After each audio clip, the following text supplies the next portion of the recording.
अंसारी जी कांग्रेस के विधायक इसी एयरपोर्ट से नाराज होकर 8 विधायकों के साथ दिल्ली गए थे और अभी दिल्ली से वापस लौटे हैं। इरफान जी, नाराज जब जा रहे थे आप, बहुत सारे सवाल थे। लोग तो कह रहे हैं कि सभी नाराज विधायक खाली हाथ लौटे हैं। देखिए, लोगों के कारण ही गए थे हम, ठीक है। कार्यकर्ताओं की नाराजगी को हम लोग लेकर गए थे आला कमान के पास। युवाओं की नाराजगी को लेकर हम लोग गए थे आला कमान। सवाल थे बदलाव होगा। देखिए, ये जवाब हमारे मीर साहब आ रहे हैं, 2 दिन के बाद आएंगे वो, आप उनसे आप ले सकते हैं। हम लोगों ने अपनी भावनाओं से आला कमान को अवगत करा दिया है। भावना से तो यहाँ भी इरफान साहब आपने अवगत कराया था, नाराज होकर अपनी बातों को वहाँ मजबूती से रखने गए थे। क्या बदलाव की बात को कहा गया कि हाँ बदल देंगे मंत्रियों को? देखिए, हम लोग जब ये फैसला आया तो हम लोग भी शॉक्ड हो गए।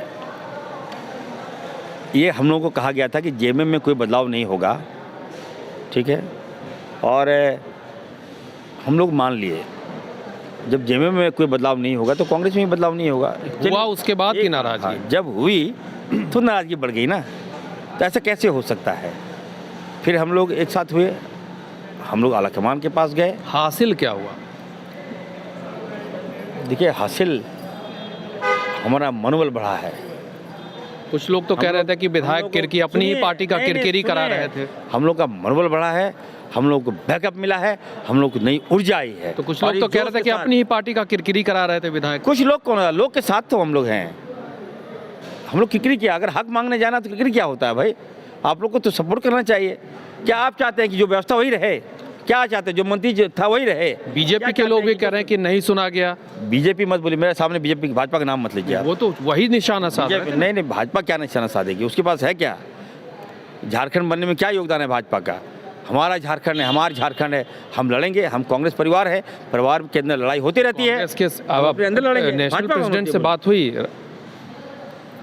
वेणुगोपाल सर हमारे गार्जियन हैं, उन्होंने मुझे मेरे पीठ थपथपाया। उन्होंने कहा कि नहीं, you are the one, I know about you, go ahead.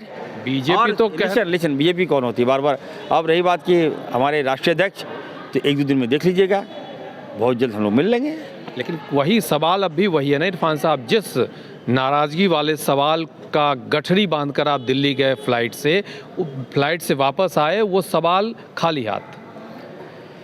देखिए, आप देखे होंगे मेरे हाथ में एक झोला है, झोला में गठरी है, वो गठरी लेकर आए हैं। बहुत जल्द जब गठरी खोलेंगे सच्चाई सामने आ जाएगी। अमर बावरी से लेकर तमाम लोग कह रहे थे कि कांग्रेस के विधायकों को तो दिल्ली में कोई तवज्जो नहीं दे रहा है।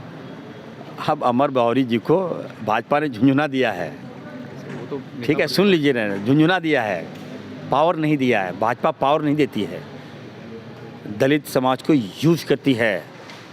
वो दलित समाज जिसको ये भाजपा तत्व ने उनको नीचा दिखाने का काम किया, याद है आपको किस तरह से दलित समाज को यूज किया भाजपा ने? तब तो वो भी कह रहे हैं कि बैद्यनाथ राम को भाजपा ने दलित समाज के गले में घंटी बजा दिया था कि घंटी बजे दूर करो दलित को। आज अगर मोहरा बनाया है, केवल याद रखिए वोट लेने के लिए।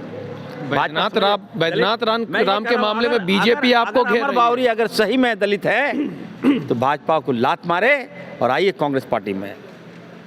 दलित को सही में सम्मान देना चाहते हैं तो ये भाजपा, आपको मालूम है। वो तो बैद्यनाथ राम वाला सवाल पूछ रहे हैं कि उनका शपथ लेना था और ऐन वक्त पे पत्ता कटवा दिया। बैद्यनाथ राम कौन है? जेएमएम के विधायक हैं। विधायक है ना, तो उनका कोटा पहले मंत्री थे क्या? वो उनका कोटा क्यों काटेंगे? हम लोग जेएमएम कांग्रेस एक है। राष्ट्रीय अध्यक्ष कांग्रेस पार्टी का कौन है? खड़गे साहब हैं। कौन समाज से आते हैं? दलित समाज से आते हैं। इससे बड़ा सम्मान और क्या? बैद्यनाथ राम भी तो अल्टीमेटम दे चुके हैं कि निर्णय लें। मेरी बात सुनिए ना, जो कोटा वो मांग रहे हैं वो कांग्रेस पार्टी का कोटा है, ठीक है। जो हिसाब बना, सुनिए, आप जो आप मांग रहे हैं, हम लोग बता दिए कि वो मंत्रिमंडल जो है 5वां मंत्रिमंडल कांग्रेस का है। वो जब समन्वय बनी थी, हर 4 के बाद एक कांग्रेस का मंत्री होगा। जेएम का भी वही, तो 5 हम लोग एक एक्स्ट्रा है हम लोग, तो उस कोटा तो मेरा बनता है। तो बैद्यनाथ राम जी को मैं कहूँगा, आप नाराज़ मत होइए, और आप दलित हैं, मैं आपका सम्मान करता हूँ, और उनको बहुत से पोस्ट दिया जाएगा, बहुत सा खाली है, हम लोग उनको एडजस्ट करेंगे। 12 लोगों में किनको बोला गया मंत्री बनाया जाएगा जो आप लोग 12 नाराज हैं? देखिए, हम लोग को काम करने के लिए कहा गया है। अभी इलेक्शन है, आला कमान जिनको भी मंत्री बना देगा, ठीक है, हम लोग उनको सपोर्ट करेंगे। और काम तो पहले भी कर रहे थे ना इरफान साहब? मेरा नहीं, देखिए मैं तो दिल्ली जाने के बाद काम करने कहा गया, उसके पहले काम नहीं कर रहे थे इरफान अंसारी, कांग्रेस के तमाम विधायक। कार्यकर्ताओं की और विधायकों की भावनाओं से मैंने अवगत करा दिया है। मैं सीनियर हूँ, आपको याद होगा, सेकेंड टर्म का विधायक हूँ, आला कमान ने खुद रिकॉग्नाइज किया। अब आपका बन रहा है? नहीं, मुझे नहीं, मैं देखिए मेरा दावा नहीं है वो, मुझे आला कमान जहाँ रखेगी, जो आशीर्वाद मुझे मिल गया वही मेरे लिए काफ़ी अच्छा, है। एक आखिरी सवाल, मंत्री पद और गोड्डा लोकसभा दोनों में अगर कहा जाए चूज करना है इरफान अंसारी को, तो क्या चूज करेंगे? देखिए मैं इतना टाइम?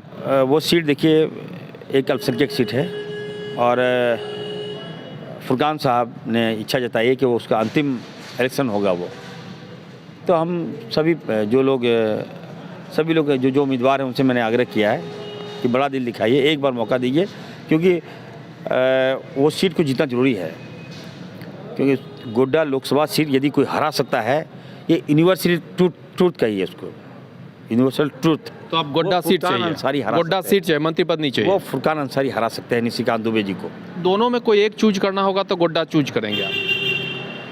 मंत्री बनना है या गोड्डा लेना है? तो आप फैसला कर दीजिएगा क्या? हम नहीं, आप लोगों फैसला कर दीजिए। हम फैसला नहीं करेंगे, फैसला हम नहीं करेंगे, लेकिन अब सवाल तो रखा जाएगा ना आपके सामने। आपके 12 लोग भी तो चर्चा कर रहे होंगे। Go for Venugopal sir, I will go for Mir Sahab. Thank you. तो इरफान साहब को सुन रहे हैं, धर्म संकट में पड़ गए, गोड्डा और मंत्री की बात जब आई तो इस तरह से नाराज विधायक दिल्ली गए थे, सवालों की गठरी और नाराजगी लेकर दिल्ली गए थे, फिलहाल खाली हाथ ही दिल्ली से लौटे हैं। अपने सहयोगी वीडियो जर्नलिस्ट उमेश के साथ कुमार चंदन, रांची।